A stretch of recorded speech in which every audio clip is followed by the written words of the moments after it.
सरदानी जट्टा बिना औखा चुप हो जा। इधर कहती रुक जा, सीरियस होने दे मुझे। ओके ज़्यादा ब्राइट लग रहा है, थोड़ा कम कर। मैं ब्लूपर में डाल के रहूंगी। Hey guys, hello and welcome back to this channel. This is me Maan Gangwani, your boss girl, and today I have Honey Singh Rajput with me, my friend, जो कि जैन इनटेक में जा रहा है। मैं सितंबर इनटेक में जा रही हूँ। मुझे सब टेक्स्ट करें कि आप कहाँ हो, क्यों नहीं यूट्यूब वीडियोस डाल रहे हो। तो मैंने सोचा अपने फ्रेंड्स को मैं थोड़ा यूज टू बनाती हूँ और बोलती हूँ कि यार मेरे साथ वीडियो बनाओ, तुम्हारा पर्सनल एक्सपीरियंस बताओ। मैंने अपना लास्ट वीडियो में, ये वाले वीडियो में शेयर किया था मेडिकल टेस्ट का, एग्जामिनेशन का एक्सपीरियंस। इस वाले में हम पूछेंगे हनी से कि उसका कैसा था एज अ गाय। कुछ डिफरेंट था कि गाइस के लिए भी सेम ही होता है। एंड इसने भी क्लिप्स ली हैं वहाँ पे जाके, थोड़ी बहुत, मेरी जितनी नहीं ले पाया। ही वाज लाइक तू कैसे कर लेती है ये सब। सही बात है। हाँ, तो मैं उससे फटाफट पूछेंगे हम लोग फ्लो में कि क्या क्या हुआ। फर्स्टली मुझे ये बता कि कैसे बुक किया तूने बुक? मुझे, मैं जिस एजेंसी से कर रहा हूँ, वर्सेटाइल एकेडमी से, हाँ। तो वहाँ से उन्होंने मुझे ईमेल कर दिया था, लाइक कुछ उनकी वेबसाइट्स और मोबाइल नंबर्स और ईमेल एड्रेस दे दिया था। तो मैंने 3 थे, कुछ 3 मुंबई के थे और 3 पुणे के थे। तो मैंने मुंबई प्रेफर किया क्योंकि हम नासिक में रहते हैं, इसीलिए। राइट, सो ईजी हो जाता है थोड़ा ट्रेन से आना जाना। तो ज़रूरी नहीं है कि आपकी सिटी में हो, बट ऑफ कोर्स आपकी बाजू की जो मेट्रोपॉलिटन सिटी होगी वहाँ पे आपको डेफिनेटली मुंबई, दिल्ली, हैदराबाद, ऐसी सिटीज़ में आपको ऑप्शंस मिलते हैं। और मेरे पास सिर्फ मुंबई की ही लिस्ट थी, तो ये रही वो लिस्ट जो हमें भेजी थी। क्या पता आपके काम आ जाए। अगर आपको नहीं पता, अगर आप एजेंसी के थ्रू नहीं करा रहे हो, तो ये रही आपके लिए लिस्ट। और फिर उसके बाद कैसे बुक किया तूने? कॉल किया, क्या किया? कॉल मैंने किया था, कुछ तो कॉल लगे नहीं, और जो लगे उन्होंने उठाए नहीं। तो फिर मैंने मैम को पूछा तो मैम बोलती ईमेल ही कर दो। तो फिर मैंने ईमेल किया एंड तीनों को ईमेल कर दिया था। एंड मुझे अंधेरी ईस्ट का तुरंत 2 मिनट में रिप्लाई आ गया, पता नहीं कैसे, मतलब ऑटो जनरेटेड था या क्या, बट उन्होंने मुझे अगले 2 दिनों बाद वाली डेट दे दी। तो मैंने फिर सोचा कि 1 दिन रुक लेता हूँ क्योंकि मुझे बैंड्रा जाना था। तो बैंड्रा का मुझे डायरेक्टली आया 6 जुलाई का लीलावती हॉस्पिटल में। लीलावती काफ़ी बड़ा नेम है, सो मे बी वो बिजी होता होगा। तो उनके डॉक्यूमेंट्स वगैरह भी काफ़ी थे, तो मैंने सोचा कि फिर यही कर लूँ, ये ज़्यादा बेटर है। ये 2-3 डॉक्यूमेंट्स मांग रहे हैं। और मैंने इसे बोला था कि बैंड्रा में शॉपिंग करेंगे, बैंड्रा चलते हैं, सीधा सीधा शॉपिंग करने चले जाएंगे। क्योंकि मेरे मेडिकल के टाइम पे इसने मुझे सपोर्ट किया था, तो आई वाज लाइक कि let's go with him. And वैसे भी आते आते कुछ ना कुछ इंसान मुंबई वगैरह घूम ही लेता है।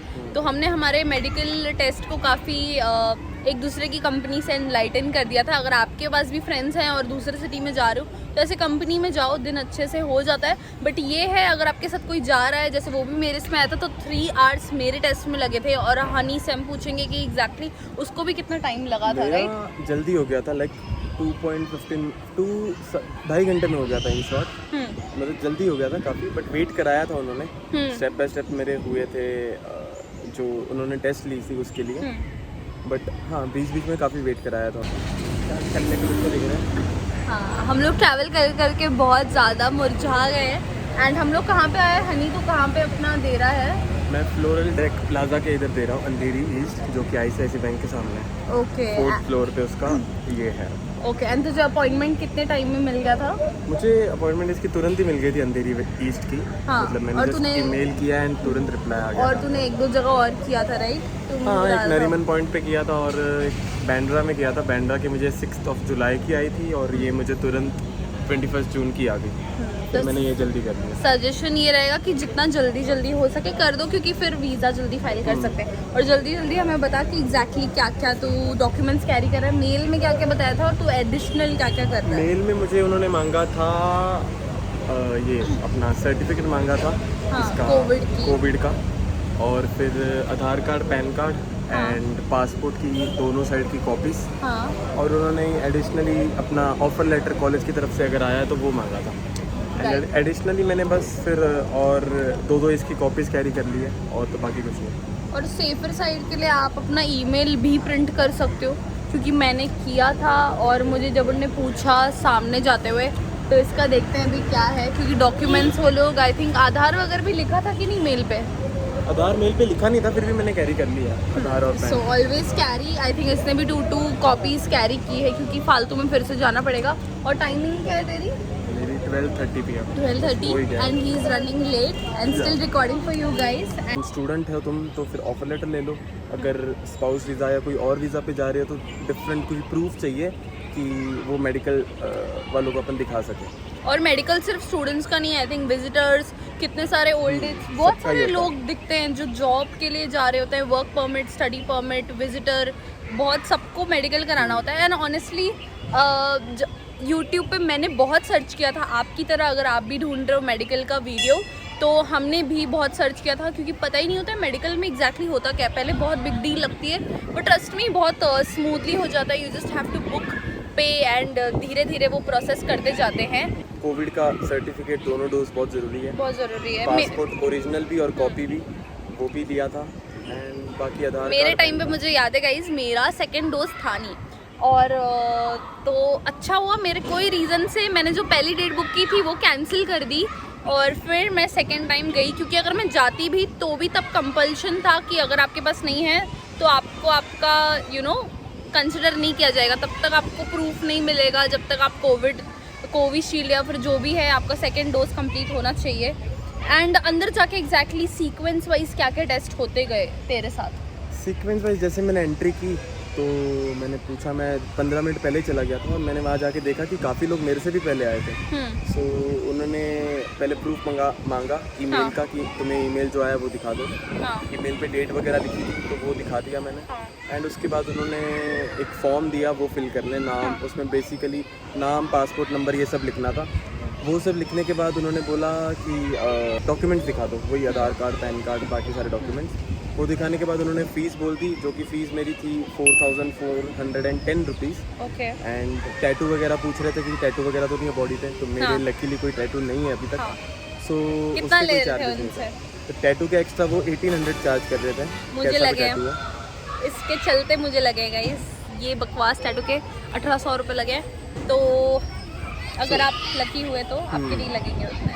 सो वो होने के बाद फिर उन्होंने बाजू वालों ने मुझे एक ये दिया, एक फ़ोटो खींचने के लिए बोला।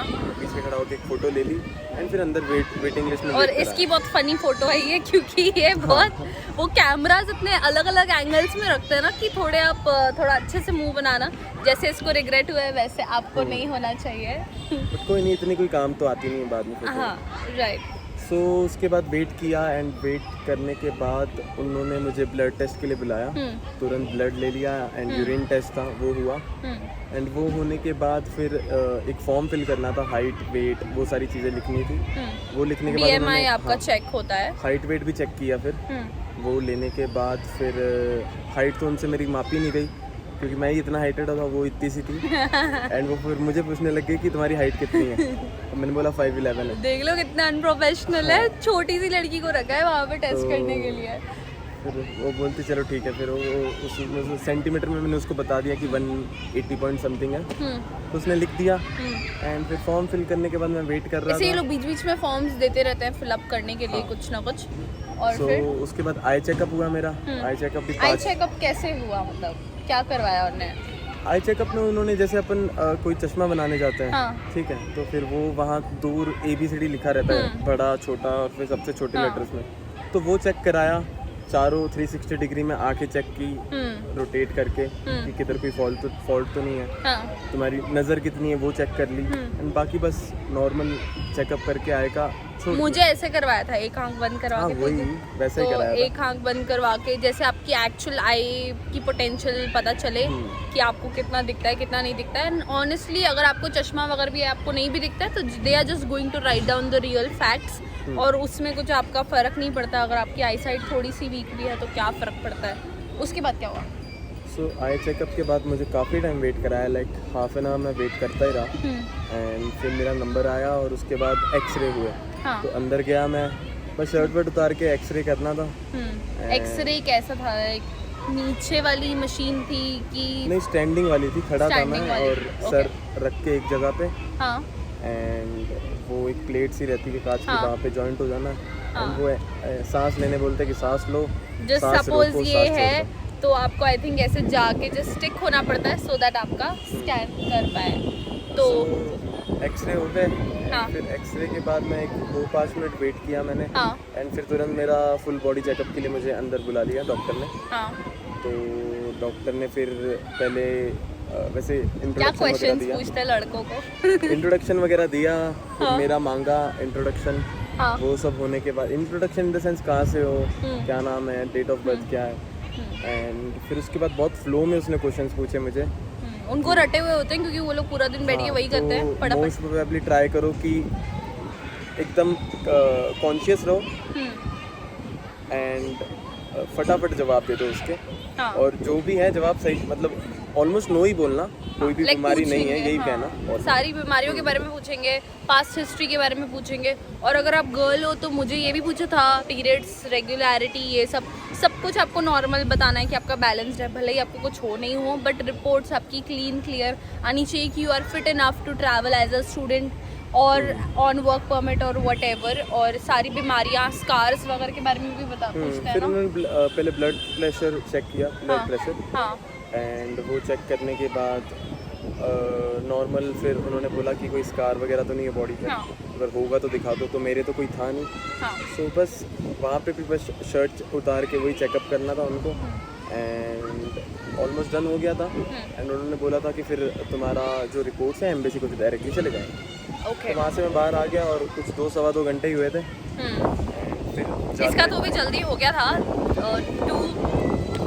2 hours 15 minutes में ये बाहर था, क्योंकि I was the one waiting outside. तो ऑफकोर्स मेरे को टाइम का तो ध्यान था कि कब आएगा। मैंने 3 घंटे अज्यूम कर लिए थे कि इसको लगेंगे, बट लकीली जल्दी हो गया था। एंड वो लोग ये भी पूछते हैं कि पास्ट में आपके ऑपरेशंस हुए कि नहीं। आई एम नॉट सेइंग कि आप नो बोलो, जो भी है अगर आपको लगता है बहुत इंपॉर्टेंट है बताना, मेंशन होना, तो बता देना, बट एक बार अपने कंसल्टेंट से पूछ लेना बताना चाहिए नहीं बताना चाहिए क्या है। बट हमें तो मोस्टली बोला था कि मत ही बताना, ऐसा था भी नहीं कुछ। मोस्टली सब लोग नॉर्मल होते हैं, इस एज में कुछ होता भी नहीं है कि आपका बीपी या फिर ये कुछ है तो पूछ लेना एक बार। और क्या फिर तुझे क्या प्रूफ में क्या मिला कि तूने इतना महंगा टेस्ट कराया, 4,400 का एंड 10 रुपीज़? तो उन्होंने फिर प्रूफ में मुझे बस रिसीट दी, ये वाली, ऐसे बाहर जहाँ से मैंने एंट्री की थी वहाँ से उन्होंने ये रिसीट दे दी। रिसीट भी संभाल के रखी बंदे ने, मेरी तो खो गई। हाँ, तो अभी मुझे कल ही परसों ही मिली है ना। हाँ, और सॉरी कल ही मिली है ना। हाँ, कल आए हैं हम लोग। And I was like this is important कि तू फ्लो में याद रखे और अपना एक्सपीरियंस बताए सबको कि एग्जैक्टली क्या था। और फिर व्हाट डू यू थिंक कि तेरे को वो व्हाट्सएप पे कब आया PDF वगैरह जो आता है? व्हाट्सएप पे नहीं आया, ईमेल पे आ गया था। ईमेल पे आया था, तुरंत नहीं, आई थिंक 1-1.5 घंटे में उनका ईमेल आ गया था। हाँ, एक्नॉलेजमेंट का। तो उसमें कुछ ऐसे रिपोर्ट्स में ये नहीं लिखा था कि तुम्हारे क्या है क्या नहीं। हाँ, वो रिवील नहीं करते, वो डायरेक्टली एम्बेसी को देते हैं। एम्बेसी को देते हैं, But क्योंकि बस टाइम भी लगता है उनको सब लेटर दे दिया था करने में। उन्होंने हाँ, एज अ प्रूफ कि तुम ये आगे अपने इसको दे सकते हो फॉर मैं वीज़ा फाइलिंग। डाल देती हूँ फोटो इसकी, सारी डिटेल्स हाइड करके, ऐसा दिखता है वो। और वो आप अपने कंसल्टेंट को फॉरवर्ड कर देना तो वो सॉर्टेड हो जाएगा। वहाँ पे कुछ ID वाईडी होती होगी तो वो लोग डायरेक्टली अपडेट आपके फाइल पे हो जाता है। एंड लास्ट में क्या टिप्स देना चाहेगा तू अगर कोई जा रहा है टेस्ट के लिए? तो टिप्स यही रहेंगे कि भाई खा पी कर जाओ। अब मुझे तो 2-2.5 घंटे ही लगे। हाँ। किसी को लिटरली 3 घंटे, 3.5, 4 घंटे भी लग जाते हैं, डिपेंड वहाँ गर्दी कितनी है। सो खा पी कर जाओ। और अगर तुम्हारी बॉडी पे कोई टैटूज नहीं होंगे हाल फिलहाल, और अगर प्लान कर रहे होंगे बनाने का तो मेडिकल के बाद ही करो, क्यों फुकट में उनको 1800 रुपये 1800 रुपये, मुझे भी लगा। छोटे मोटे टैटू बन जाएंगे बाद में। True that. वो एक टिप रहेगा। और खा पी के जाओ, बाकी तो कोई लोग क्योंकि नहीं है। कितने लोग अलग अलग शहरों से ट्रैवल करके जाते हैं, तो इवन आई वुड सजेस्ट अगर आपको 5-10 मिनट लेट हो रहा है, still prefer to eat and then go. क्योंकि मुझे नहीं पता था इतना टाइम लगता है, क्योंकि किसी ने इतना इन डेप्थ बताया नहीं था कि कितना टाइम क्या। मे बी मैं राइट वीडियोस नहीं देख के गई होंगी, बट मुझे ऑनेस्टली नहीं पता था, तभी हम इतना खुल के छोटे छोटे डिटेल्स बताने का ट्राई करते हैं। एंड ये रहा हनी का इंस्टाग्राम ID, ये रहा मेरा ID। एंड जैन इनटेक का जितना भी इसका जर्नी होगा एज अ न्यू इमिग्रेंट, वहाँ पे उसका हम लेंगे। और कमेंट्स में बताओ कि कैसा लगा ये ब्लॉगर बन सकता है ना? अच्छा, मैं इसको बोलती हूँ। और अगर आप इसको और व्लॉग्स में देखना चाहते हो, इसकी आइल्स जर्नी, इसकी जो भी आपको देखना है, जो प्रोसेस में होता है इन्वॉल्व, वो आप बता सकते हो कि पाजी हमारे लिए बना दो वीडियो। मैंने बहुत बना ली। I am trying to get new people on my channel and trust me, I will get really good people on my channel in future. And regular vlogs के लिए अगस्त तक, जुलाई एंड तक वेट करो, मैं फटाफट एक्टिव हो जाऊँगी। And do follow us both. on this ID. And thank you so much guys for watching this video. And जल्दी जल्दी सब कुछ करवा लो. And exactly मतलब मेडिकल टेस्ट कब कराना चाहिए? वीज़ा फाइल करने के एक 2 हफ्ते पहले करा लो, वीज़ा फाइल करने से पहले. हाँ, इवन आई वुड से कि जब आपने अपना सारा प्रोसेस मतलब फीस वगैरह पे कर दी, सीट बुक कर ली अपनी, तब से सब कुछ प्लान करना स्टार्ट कर लो, फाइल कर दो वीज़ा, तो जल्दी जल्दी हो जाएगा. जो लोग बहुत वेट करते हैं ना गाइस, उनका थोड़ा सा कंपटीशन बढ़ जाता है. जो जल्दी करके निकल लेते हैं वो अच्छे सॉर्टेड रहते हैं, जल्दी आ जाते हैं. एक इनटेक में कितना बुलाएंगे ना, तो कुछ ना कुछ रिजेक्शंस उनके आते हैं जो एंड में करते हैं. So that is it for today's video. थोड़ी सी बड़ी हो गई, शॉर्ट रखनी थी, बट डिटेल्स ऐसे थे कि बताना ज़रूरी था. So yeah thank you so much. Thank you honey for being on my channel. मिलते हैं जल्दी अगले वीडियो में. Bye guys.